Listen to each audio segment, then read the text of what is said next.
Welcome to the Face-to-Face Ministries podcast. I'm Kathy Little. And I'm Melinda Wilson, and we are talking all things inner healing, true connection with Jesus, and the full benefits package of the cross. Thank you for joining us. Welcome to episode 14 of the Face-to-Face Ministries podcast. We are Glad you are here. We are rolling right along, aren't we? We are rolling right Hey, along. last week's episode was amazing. I mean, I just love the Immanuel Approach, and Dr. Karl Lehman gave such a brilliant interview. And the beautiful thing is that we're not finished with Karl Lehman. We got a whole nother episode. Yes, he was so gracious to give us about an hour and a half of his time. Yeah, it was amazing. This guy is the real deal. Yeah. Not only does he have 30 plus years of research experience and practical therapeutic experience as a psychiatrist, but as a follower of Christ, as one who's been searching for this, really for a healing approach that everybody and anybody can use, as you'll hear more about. Yeah. And he's genuinely just a really nice humble guy. He is a great guy. Yeah, and the wonderful thing about the Immanuel Approach is that these pieces he has researched 40,000 plus hours and researched these simple steps and unique things to this particular approach that make it accessible for somebody who has a third grade education in Uganda. He uses that illustration that it's that accessible and easy. This is a little bit longer episode because we didn't want to stretch this out over 3 or 4 weeks. We wanted to get it as concisely as possible because it's really important information, and we know that this is such a valuable piece of information. We wanted to get it out more quickly. So this is part 2. Buckle up. It's going to take a little bit longer, but it's well worth every second. It is worth it. So just enjoy being in your car or your home or wherever you are and let it sink in. Yeah, here we go. Dr. Karl Lehman, part 2. Can you explain in layman's terms what you mean by my relational circuits? Offer on. Yeah. So, I think the whole Bible teaches that relationships are important. The whole point of the main message of the entire body of Scripture, from what the theologians tell me, is about relationship with God and with each other. That's kind of a big deal. And if that is true, and God is intelligent, you would design the brain to do relationships. Well, it so happens there's a great big part of your biological brain that's designed, it's the hardware that runs relationships. Being able to watch a person's face, you do a little nod, I can tell, there's 100 little subtle body language, nonverbal things you're doing, and my right hemisphere is tracking all that. And if you start nodding, I'd say I would poke you. If you look the other way, I would wait until you come back. If you answer your cell phone, all that stuff. There's a big chunk of your brain that does all that relationship stuff. What's interesting is that relational chunk of your brain, your whole brain works best when that's on. All your relationships work best. You'll feel connected to people. You'll be able to see their hearts. You'll feel spontaneous compassion. In my other book, there's a whole chapter that describes what are relational circuits and what does your whole life look like when they're actually online, functioning like they're supposed to. And it looks like this is the way God designed us to be. Now, a number of things, physical pain, increased stress. The biggest one is the higher stress goes, the harder it is for your relational circuits to stay online. And if you're having negative emotions of any kind, fear, anger, shame, the higher the intensity of negative emotion goes, the harder it is to keep your relational circuits on. And that's a skill you can develop, but that's kind of the real simple summary. So certain scenarios like stress and pain, painful emotions especially, can dim or turn your relational circuits off. And when they turn off, when your relational circuits are off, there's a whole chapter about how does that look. And what it basically looks is, irritable, frustrated, decreased patience, decreased tolerance. You don't feel connected to people. Problems are more important than relationships. You're willing to sacrifice people in order to get what you want or solve the problem. It's like if you wanted to describe the SARC, the way that we operate. It's like this is the way people do when they're SARC, when they get in trouble, when they hurt people, when they sin. It's like that whole picture is what happens when your relational circuits are off. What's SARC? SARC, the fallen man, I'm not a theologian on that one. Jim Wilder has good stuff about the sark, but it's like... Is that kind of like what you'd call the flesh? The flesh, yes, thank you. That flesh, yes, the flesh. So yeah, if you watch, and since I wrote the book, I if you spend like 10,000 hours focusing on something to study it and develop it and put it into language, you become an expert on that subject. So I am on relational circuits. Anywhere I go, I can notice if people's circuits are on or off. And when people's relational circuits are off, it's like that's the whole picture of the flesh, and every kind of problem you can imagine happens. When people's relational circuits are on, it's like there's a really, really big overlap with how we're supposed to be when we're sanctified, and when it's just basically your brain does relationships the way God designed and intended them to run. That'd be one way to say it. And like I said, in the other book, there's a whole section on what are relational circuits. How can you tell if they're on? What does that look like? How can you tell when they're off? Then there's a whole section of when you notice that they're off, how can you get them back on? And Charlotte and I, my wife and I, we apply stuff from that material of outsmarting yourself, like every single day. And I don't mean like a lot, I'm exaggerating. I mean like 364 and a half days a year, and most days like 5 times. And we apply that material in our marriage every single day.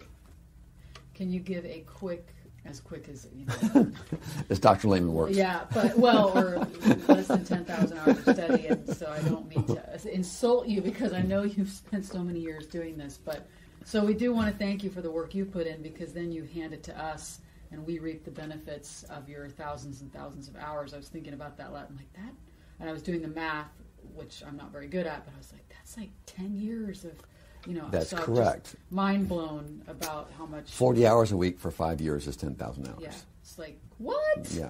So, but you're giving us this free and without having to get a PhD or an MD. There you go. Appreciate that. That's why I was born. I believe it feels like the reason my mission in life is to figure this stuff out, how to actually make it workable and help. I would ideally like 7 billion people to be able to understand this stuff so that they can have better relationships with people and with the Lord, which I think that's like, if you reverse it, is the greatest commandments, have better relationships with the Lord and people. So I think... Yeah, and that whole connection piece is, we're about connection not only with God, but with each horizontal other. And vertical. Yep. Because you have to have both, and we're created for both. Yes, and as far as I can tell, I mean, obviously the brain scientists don't say anything about your relational circuits are supposed to connect with God. I mean, obviously that's not in the secular brain research. But my observation is the same relational circuits that run your relationships with other people seem to be in the middle of your relational circuits, your relationship with the Lord. And all the same picture of when you relate to other people better, neurologically, is those exact same conditions are totally correlated when you're most able to connect with the Lord, most able to hear His voice, most able to respond, most able to live as God teaches and intended. So it looks like the exact same relational circuit part of your brain that does people also does God, which is kind of where Dr. Wilder and I, he's been in the middle of a lot of this. That was one of the light bulbs of realizing, hey, we know a lot of brain science about this part of the brain, about relational circuits. If we apply all that brain science to our relationships with God, I'll bet it would work. I bet it would work better if we were deliberate and systematic. For thousands of years, people intuitively have felt this stuff and have cooperated with it intuitively or even accidentally. And when that happens, everything works better. But the more you understand that, like if you have a recipe, you can accidentally do something. But if you don't know what the active ingredients are, it happens occasionally, accidentally, infrequently, unpredictably. If you figure out, what are the active ingredients, and you have an accurate recipe to do something, bake a loaf of bread, and you actually know all the active ingredients and how to put them together, and you apply that practical home economics, kitchen chemistry, and physics, you pretty much mostly get good bread, as opposed to if it's just accidental, in which case sometimes you get a rock-hard lump of cooked flour, and other times you get edible. So the more we cooperate with God's brain science, the better all this works. I love that we were talking about relational circuits, because honestly, I'd never heard of any of that until hearing your stuff and Dr. Wilder's stuff and Life Model Works. And most of the people that I share that with, they have no idea, Like, that was totally, as we learned some of those pieces from Dr. Wilder, and then Dr. Wilder and I kind of went back and forth as friends, sort of in a fun, mutually learning experience from Dr. Wilder and with Dr. Wilder. That was where Charlotte and I learned about relational circuits. And that one piece, that's worth the price of admission. Charlotte and I learning to understand relational circuits and recognize when they went off and came back on again. Just that one piece has changed our lives. I mean, that has changed our lives. Oh my gosh. Can you touch on that a little bit more, and then we'll go back to Immanuel Approach, because there's still some more questions there. But so when you recognize that, and this, I don't think anyone would have a problem recognizing when they're off. That's when you're saying you're irritable, I can't connect with you, I really don't even want to be in the same room as you. I don't get any joy from being with you. Being with you, when your relational circuits are on, you can feel, you actually get joy. It blesses you. Enjoy being with people. It gives you joy to be with people. It's energizing. It's life-giving. When they're off, like you're either a resource or you're a problem, but you're not a person. I can't feel your heart. I don't perceive your true heart. I don't feel compassion for you. I will either run over you or use you to get to solve a problem. I mean, nothing personal, nothing malicious. But this is just, I got to take care of this. I'm very sorry. I've got to run you over your collateral damage. I'll apologize tomorrow. How do we turn the relational circuits back on? Yes. So the really good answer is that the more off they are, the more you don't feel like doing any of these things. But if you can choose, when your relational circuits are off and you're stinky, cranky, irritable, intolerant, judgmental, non-relational, if you can find a way to focus, to recall, to focus on, to remember positive memories, and initially you won't feel them, but if you spend enough time focusing on them and naming things you appreciate and trying to reconnect with that wonderful afternoon on the lake with your dad catching fish or whatever, if you can think of positive memories and deliberately generate gratitude, the way the brain's wired is it's impossible to feel gratitude and be non-relational at the same time. So if you can find any way to get yourself back to appreciation, it'll bring your relational circuits with it. There's a thing called attunement. If you're miserable, I mean, when your relational circuits are off, you're usually unhappy in some way or another. You're in some kind of pain or distress or whatever. If it feels like somebody gets it, if you feel connected, if it feels like, oh, another human being, another person, Jesus or a human, if it feels true that you see me, you get it, you hear me, you understand my pain, and you're with me in it, the way our brains are designed, that package right there is the most powerful. If you know how to do that, that's the royal road, the gold standard, the most powerful intervention, being able to receive attunement. So if there's anywhere in your life that you can get that, or if you know how to get it from the Lord, if you receive attunement, if you feel like there's someone with you, you feel connected, and it feels like they see, hear, understand, and are with you in your pain, that'll bring your relational circuits back on. There's a whole chapter about how to do that. The fourth one is humor, non-sarcastic, kind humor brings your relational circuits back on, just interestingly. Speakers often will use humor at the front of their talks to get the audience more relational because they're a friendly audience. Most of them don't know the brain science, but they intuitively have discovered that. There's appreciation, receiving attunement, humor, and there's a fourth one in there that at the moment I am not remembering, but it's in the book. About, and the thing like with Charlotte and I, we have this joke. There's two versions of each of us. Okay, there's a non-relational mode, Dr. Karl, and we could call him Mr. Hyde if we wanted to. And there's a relational mode version of Dr. Karl. And that's like Dr. Jekyll. I mean, they're the human, friendly, compassionate, kind. The Dr. Karl everybody loves being with is the relational circuits on relational mode version. And the non-relational version is no fun to be with. And so Charlotte and I joke that there's two versions of each of us. There's the relational mode version and the non-relational mode version. And if you learn how to apply these tools, to spend more and more of your time into the relational mode version.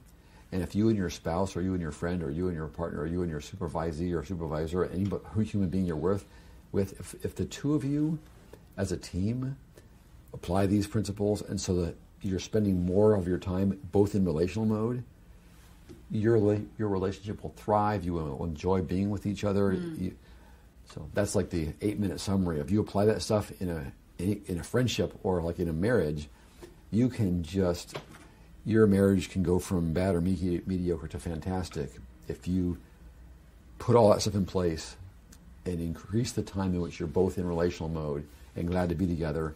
That will, we've done that experiment, my wife and I, and it has just blessed the socks off of our marriage.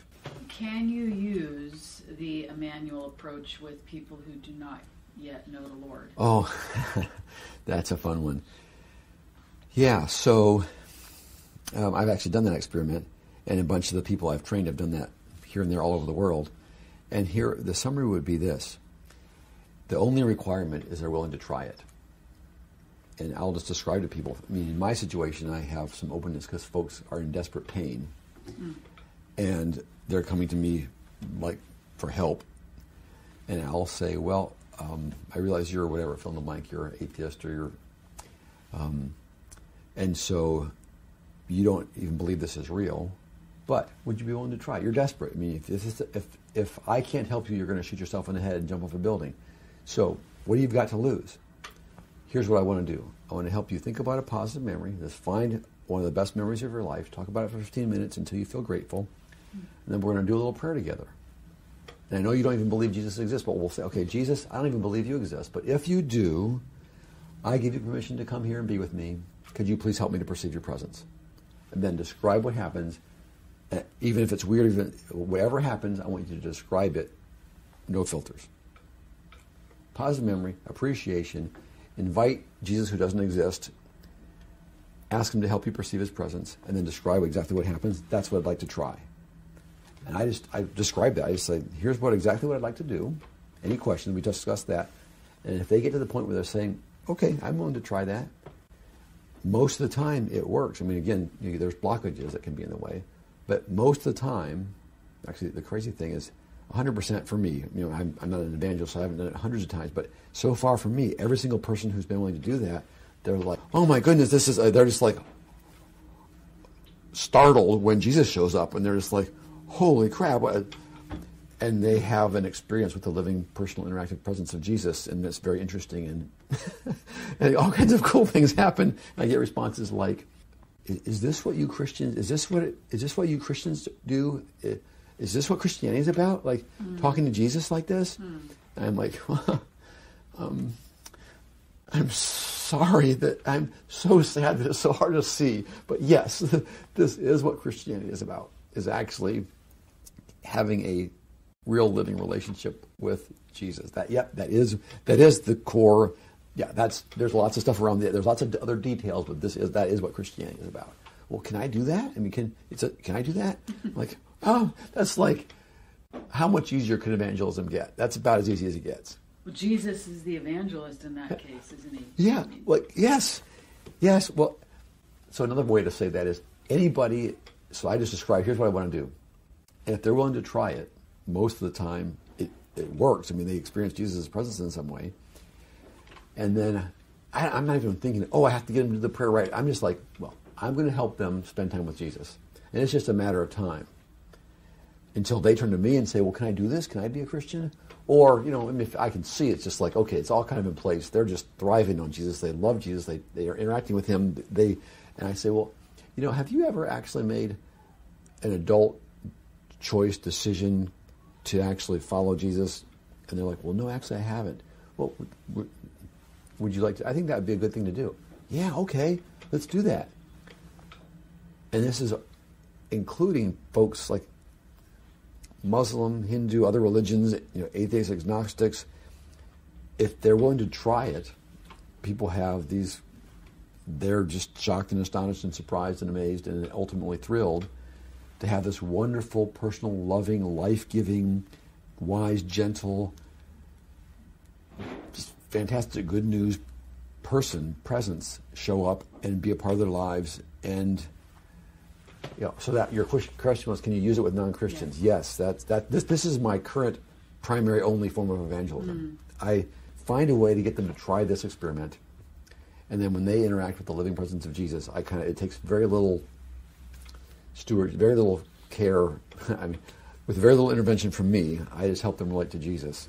So you're not, leads me to another question, you're not leading them through, okay, picture a bearded man standing in front of you. I say, with a white robe. No, in fact, there's a whole section in the book about don't do that, because the real Jesus shows up. So your job is, okay, we do the positive memory, feel grateful, invite Jesus' living presence. You say, help me to perceive your presence.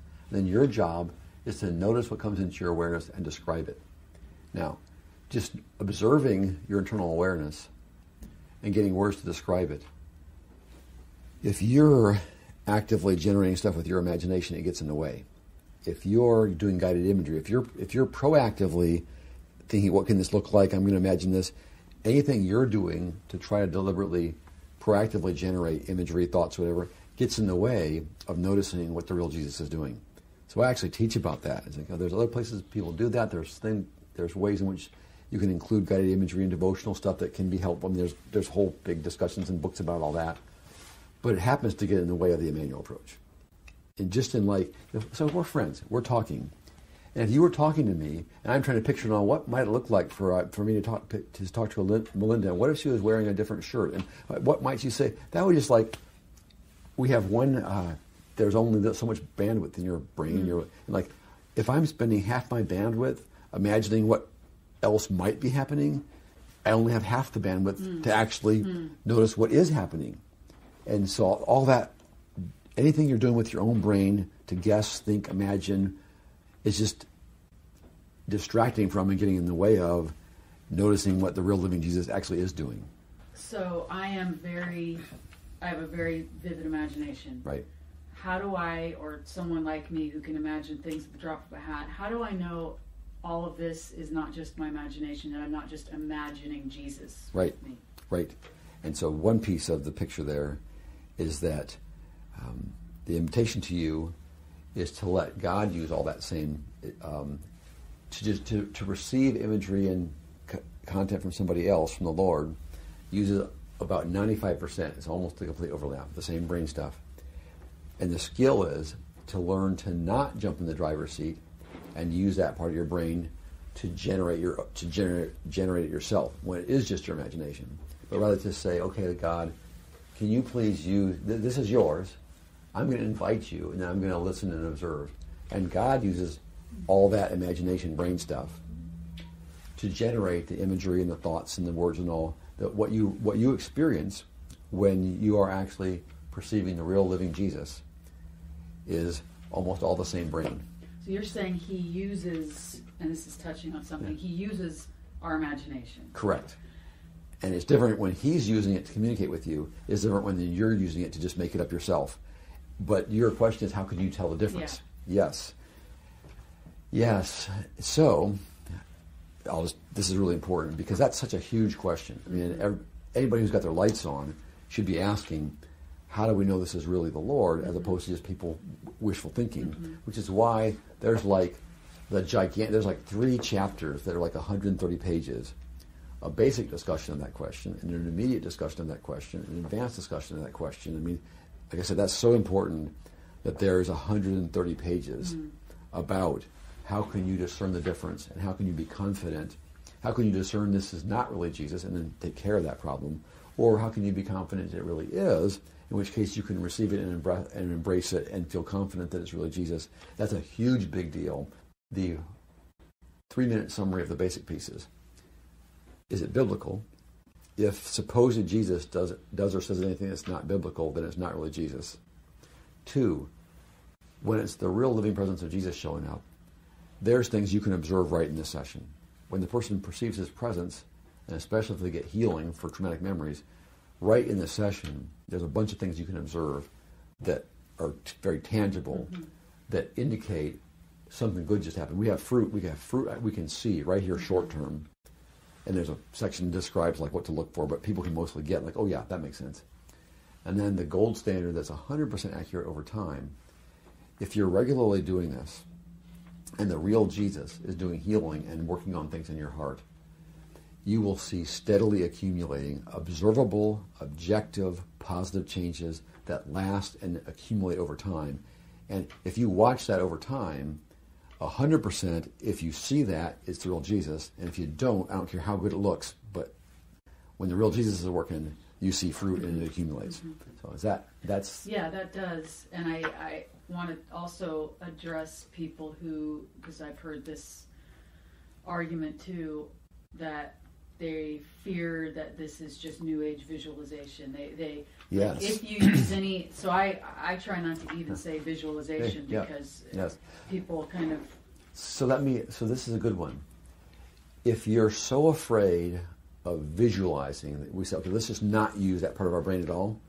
Okay, well then you might as well take out your eyes, because you can't. Every time you see, like, all the same brain, all the same neurology you use to actually see when you walk around town and drive your car, when you use visualization or even remember anything visual, almost all the same neurology lights up. There's a little teeny piece of difference about I'm imagining it versus I'm seeing it, but the part, all the visual machinery in your brain that you're actually seeing me with, if I walk out of the room, you close your eyes and then you try to remember, or you remember what just happened, and you'll all the imagery there in your memory, it's all the same machinery. Or if you imagine, what would it be like if Dr. Lehman were still here and I'm going to pretend to be talking to him? Anything visual in that imagination is coming from the same visual machinery. And that's part of why the validity of the concern, because there's a lot of overlap, and you can mistake one for the other. But those folks who are afraid about New Age stuff, would they say, we're so afraid of seeing stuff, let's embrace all the ways in which God wants us to use our visual cortex and just learn how to tell the difference. That we don't want to be doing New Age visualization that has all kinds of risks and problems. And there's a way to tell the difference. And it's the solution is not, let's not use our visual cortex, let's sew our eyes shut and like be blind for the rest of our lives. I don't know if that made sense or not, but to the brain scientist in me, that's just so, there really is a pretty strong answer to that question. There's a lot of different, inner healing prayer modalities or models like Sozo and others that I don't even need to mention. There's probably more than I could even think of. Agnes Sanford was doing it back in the 50s. Yeah, Elijah House, the Vineyard, John Wimber. The Lynn brothers. I have on my shelf 15 books about people who've done some version of connecting with Jesus, emotional prayer, healing for emotional trauma in the context of prayer, tools that work, tools that have been used all over the world since the 1950s. Agnes Sanford, thank you very much, and that helped me get started. What's unique? What's new? What's different about the Immanuel Approach? What is unique about the Immanuel Approach? So, a really important point is there's a big overlap. That the idea of lots of problems come from old trauma, and we want to ask God, can you help us figure out where does Melinda's panic attacks come from? Where do they come from? Oh, look at that! We find the memories of where a tornado took her house, and they all thought they were going to die, and then you, in some way or another, ask God to help heal that traumatic memory, which is causing the panic attacks, and the Lord in some way heals those traumatic memories, and the person gets better. That core, great big core, important core, is a part of Agnes Sanford, Francis McNutt, Ed Smith, Theophostics, Sozo, Elijah House, secular EMDR. A bunch of that core is the same, but there's also some new pieces that are really important, and there's actually so many new pieces, it'll take me a little bit to do this, but as far as I know, nobody else knows about relational circuits, actually understands the theory, and so deliberately applies brain science to get them on at the beginning. To deliberately use positive memory and appreciation to turn on your relational circuits, that's new. And it's simple once you know it, but it's really big for your brain. Understanding how relationships are memory mapped, so we use past memories with God to actually even more specifically prepare your brain to connect with the Lord, that's new. I'm going to lead, and we're going to spend an hour finding the traumatic memory, storing it up, putting it all together, setting up the whole thing, and then we say, okay, and Jesus, can you please come now and heal it? Works, but using these tools to get the connection with Jesus right at the beginning, and then instead of being a well-trained person who's going through 400-page manuals, I can be a 23-year-old volunteer with a third-grade education. I help you connect with Jesus right at the beginning, and then all I do for the rest of it is just coach you to interact with Jesus. My perception is the Immanuel Approach is the most thorough, most extreme version of we help you connect with Jesus right at the beginning, and then he's in the driver's seat. The general is in the room. The colonel just says, "What can I do for you, sir?" Mm-hmm. And that makes a big difference because Jesus knows all this stuff, and he doesn't have to get the training. And as long as he's in the driver's seat, a volunteer beginner layperson can do this. That's a pretty big new piece. The whole flipping, and everybody gets this as soon as you say it, they all say yes. Healing is all about, let's find those traumatic memories and heal them so that your life is better. That's wonderful. And it's also Jesus and God, that's in there nice. This is, the number one priority, objective, is removing blockages that are between you and Jesus. That's the number one reason we do emotional healing. And isn't it nice that we get symptom relief and our lives are less painful?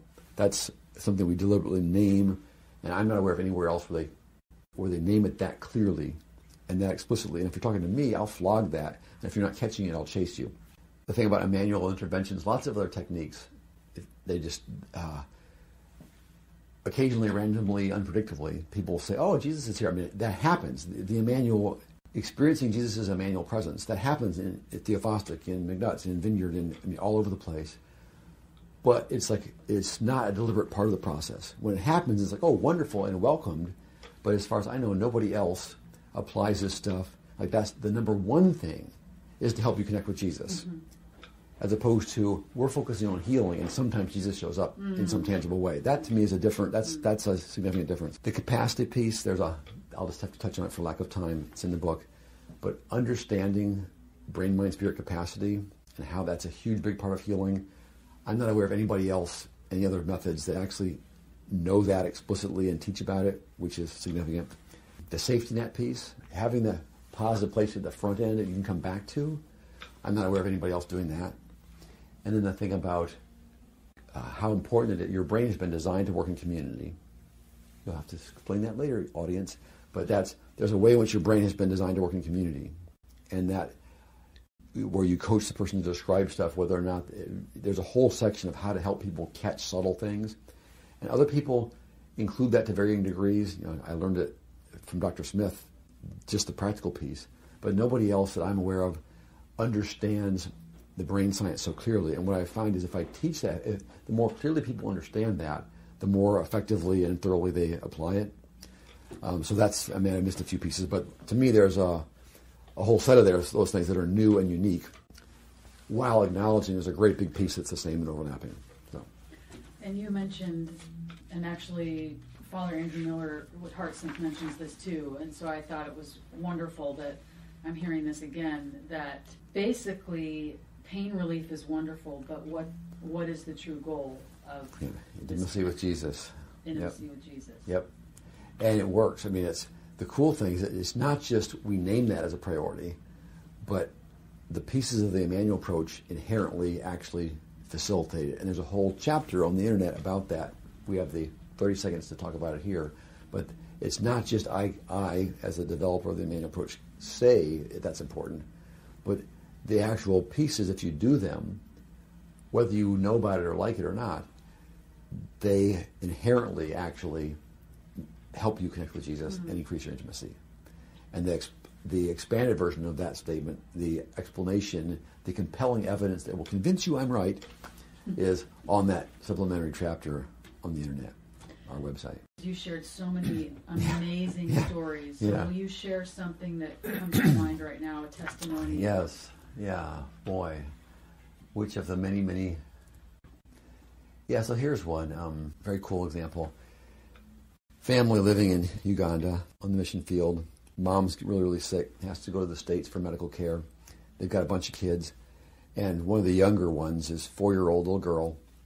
And she's just, she's scared about Mom being sick, I think.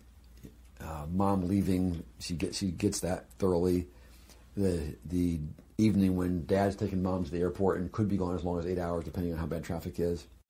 The 23-year-old member of the team, Elise, is kind of, her job is to stay home with the whole crew, show them a movie, feed them dinner, get them to bed. And the little 4-year-old, she's just a mess. All the normal interventions to comfort her are just not working. So Elise, who'd been learning about the Immanuel Approach, is just like, this is the first time trying it with kids, but just the thought, oh, I'll try that. So she, leaving out lots of details, she holds the little girl in her lap and just says, well, can you tell me about some of the favorite things you like to do with your mommy? She just goes to the positive memory. She coaches the little girl to think about and talk about some positive memories with her mom. They do that for 15 minutes, and the little girl's smiling. She's feeling gratitude, and she coaches her. So now we're going to I want to invite Jesus to be with you in that fun memory with your mommy. And close your eyes, picture being in that memory. Then we're going to invite Jesus to be there. And the little girl's just like, what are you talking about? And she says, okay, just do this. Jesus, please come and be with me here. Help me to see you. Something like that. The little girl, she concentrates for a few seconds, and she goes, him is there. Him is there. Him is really there. It's just right there would be good enough. But then Elise wisely just says, okay, she just coaches. So why don't you talk to Jesus about, I'm scared, and mommy, she just coaches her for 8 minutes or 10 minutes or whatever. Just talk to Jesus about why you're upset and you're scared and you're lonely, whatever. And just 10 minutes of interacting directly with Jesus. The little girl's like, okay. The rest of the evening, fine. In fact, better than normal. I mean, she was all kinds of specifics that I don't have time to describe, but like after talking to Jesus, with mom going to the States for a month when medical crisis, both parents gone, she did better than usual in the situation where 20 minutes earlier she was in shambles and could not be comforted. Mm. So that's cool. And then once they figured that out, so for the rest of the month, when problems would come up, Elise would say, hey, can we do that Jesus prayer thing? And the little girl's like, yeah, that's a good idea. So they would do it, and a little troubleshooting here and there, but pretty much it just worked. And it was fantastic. So after a number of these, when you're in the middle of the prayer time, it's about the little girl. It's not about, the adult asking questions, but sometimes they weren't doing a prayer time. And Elise was just saying, she just had to ask. It's like, so Eliana, when we do the Jesus prayer thing, what does Jesus look like? She was just curious, like, what is this little kid seeing? Mm-hmm. And the little girl says, oh, him looks like he loves me. And, adults were thinking, does he have a beard, blah, blah, blah, blah. The 4-year-old, obviously the most important point is like, I can see his eye, he's smiling, his eyes are sparkling, him looks like he loves me. Just like, oh man, you could preach a whole sermon on that. You ask a 4-year-old, what does Jesus look like? And she says, him looks like he loves me. Okay, so there's a story. Dr. Karl, thank you so much for being with us here today. I could, and I'm sure you could, talk for several more hours. I could. It's just the tip of the iceberg, but for those that are interested, I know this can be daunting, but I have this book, yes. The Immanuel Approach. You don't have to read the whole thing. Yes, the Immanuel Approach. You can just read the story chapters. There's oh man, there are so many true stories about the crazy things Jesus does in there. Just that right there, just get it, just the story chapters. I know that you want, because I heard you say this, you want the whole world to know this. Yes, ma'am. If we could all get the picture that this little girl had, that he looks like he loves me, that would change everything. That would change. That would be a game changer. So that's really the goal, isn't it? If yes. we can have that connection. Oh man, experience the truth that him looks like he loves me. He does love me. Him does love me. If all of us could get that and feel the truth of it, it'd mostly just be cleanup. Yeah. I mean, the battle will be over. Well, thank you. Thank you so much. You are so welcome. So there you go. That was amazing. It was amazing, and it brings me back to the actual interview with him. And actually, as I'm saying that right now, that is an appreciation memory for me, because I'm recalling sitting down with him in a pastor's office in a church in Virginia. That was where we had the interview, in the office of a pastor in a church, and Dr. Karl was so enjoyable to talk to listen to, so fascinating. So I am actually having an appreciation memory right now, thinking about, and I won't describe it all because I could describe the office to you in detail, as he says to do, to recall an appreciation memory, but I actually am feeling appreciation for Dr. Karl right now, thinking about this interview. Yeah. And just so that our listeners understand, we do not feel like we have attained anything like, or we're all that, or we're finished with our emotional healing and our growth and our moving from glory to glory. I just this past week had an Immanuel appointment with one of our team that works with us, and spent some time with her and had her lead me through some Immanuel stuff. Because, I was stuck. I got really stuck with some stuff, and I was really having a hard time hearing and connecting with him.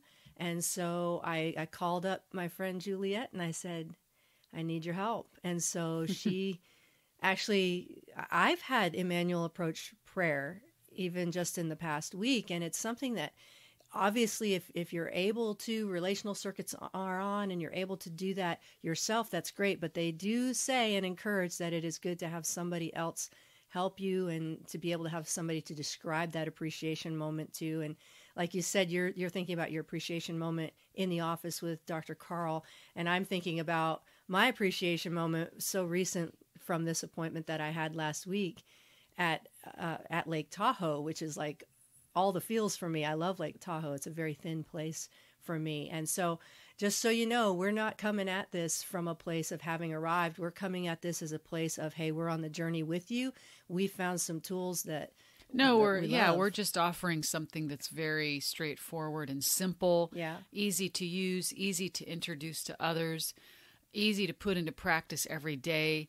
And really, practicing appreciation changes our neural pathways. Right. And when we start practicing appreciation or thinking of a specific appreciation memories, this is not imagining something that has happened to you. It is an actual memory that you're thinking about where you felt appreciation, where you felt gratitude, where you felt joy, where you felt peace. And it could be something as simple as when I had a good cup of coffee with a dear friend last week at a cafe, and we were just enjoying each other's company and enjoying a good cup of coffee. And that could be as simple of appreciation memory. It doesn't have to be complex or highly detailed, although it is important to recall as many details of the memory as possible. Yeah, that is really helpful to be thinking about what you're hearing and seeing and feeling in that moment.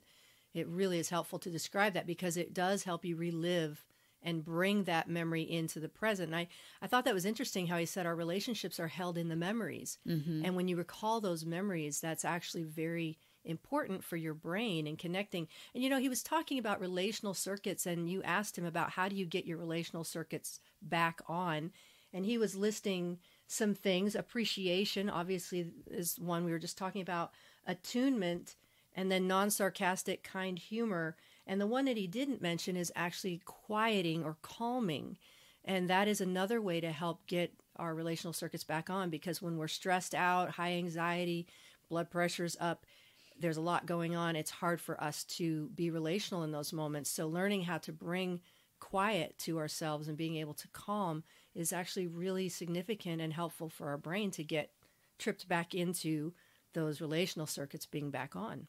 Yeah, because when we're in high intensity negative emotion, we cannot hear, we can't connect with anybody, we can barely connect with our own hearts. And so learning how to quiet ourselves is a major indicator of long-term mental health, according to psychological studies and done by many. So learning how to come down from the big negative emotions is very, very important for long-term mental health and stability. So how do I regulate my emotions? This is part of it, is learning how to quiet myself. And these are also tools that we teach that are available for anyone to learn and do, but so important to make a habit in your life. Absolutely. And how fascinating when you were asking him about how does the Immanuel Approach work with somebody who doesn't even believe in Jesus? And the stories that he was telling and the examples that he was using, all they have to do is be willing to give the experiment a try. And so that's like the thing where Jesus is there and they encounter him and then they want more. And he said that's his number one primary form of evangelism. And I'm thinking, wow, how could you deny Jesus when you meet him and encounter him in that way. And who is Jesus not going to, present himself to if they're asking? I mean, of course he's going to, especially someone who doesn't know him, saying, show me who you are. He's like, oh, I've been waiting, and it's really not that hard to evangelize if you do that way of, well, why don't you ask him yourself? But you can start even with the quieting exercises or the attunement or appreciation. And so those are just another way of connecting even non-Christians to Jesus. Yeah, and I thought it was really interesting when you asked him about guided imagery, and he was pretty strong about the brain science behind that's not really good, that should not be done. And I know that some models may kind of drift into that, but as far as how the brain is working and connecting with Jesus, if we're planting a thought or an idea in somebody's mind or a suggestion of what they should be seeing, that can be very distracting. Because I'm working hard at trying to imagine a scene. Right. And going, oh, well, wait a minute. Should the tree be there? Should the tree be there? Should the chair? Oh, my gosh, is there a person there? Instead of actually going to a real memory, then you don't have to try to make something up. And then asking Jesus into that memory instead of trying to conjure something up or listen to what someone else is saying. And not to criticize that in a negative way. If that works for some people, like in guided biblical meditation, that can help. But in respects to actually getting our brain healed and memories healed, it's important to let Jesus be the guide of this, starting from a place of appreciation, because then we're actually feeling good and we're not starting from a place of pain. Right. Nor are we having somebody else's voice distract us from what Jesus wants to say. So I thought that was an interesting point and very helpful. And, the Immanuel Approach, it is very unique. There are so many inner healing models, and that is our goal, to get the word out about all of the different offerings. We're going to be continuing to release interviews for different people who have been founding and key voices in different models.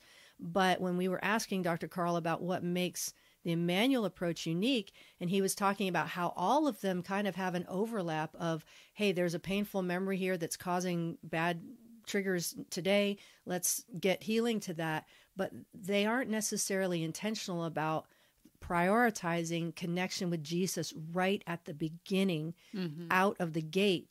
And that is the thing that makes the Immanuel Approach so powerful and different and unique. And it's why we use it, because having that connection and intimacy with Jesus is the ultimate goal. It's great to have your hurts healed, but intimacy with Jesus to carry forward is paramount and critical. And so we use the Immanuel Approach in the inner healing prayer ministry that we do. That is the primary tool that we use as a foundation for all of the other tools that we've been cross-trained in. When we get into the session and things come up, there are different things that we may pursue, different tools, different tracks, whatever. But the main goal is to establish that connection and help people maintain that connection with Jesus. It's so critical and so important.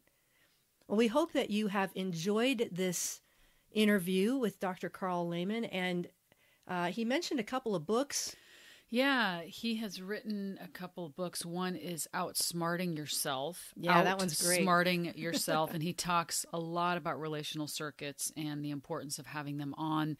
Having our relational circuits on is critical in being able to have good relationships and having relational skills. Because if my relational circuits are not on, I don't want to talk to you. You're a resource or a problem, and I don't want to connect with you. So there's chapters and a lot of pages about relational circuits and why they're so important, not only for just our own connection with Jesus and myself, my own heart, but with maintaining good relationships with others. He also wrote a book called The Immanuel Approach for Emotional Healing and for Life.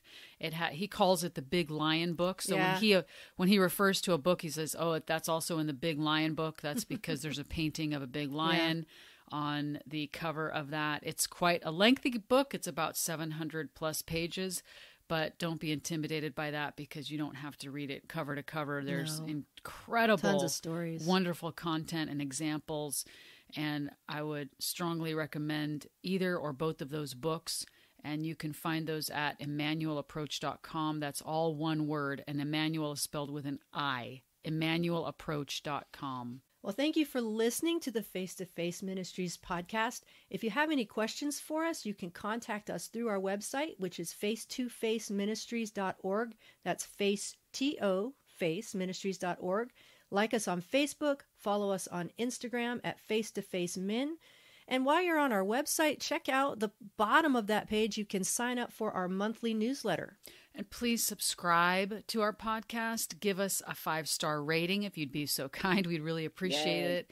Please write a review on whichever platform that you listen to the podcast and share it with your friends so that you can help us get the word out. Help us get the word out. And also, if you would like to invest financially and become a supporter of the podcast, you can go to face2faceministries.org/give for information there. We're going to continue to pump out valuable content and getting some more interviews to share with you. So if you want to be part of that, we would welcome that. And we would deeply appreciate your support, your financial support to keep this going. Thank you so much for listening, and we'll be back soon with more content. Bye for now.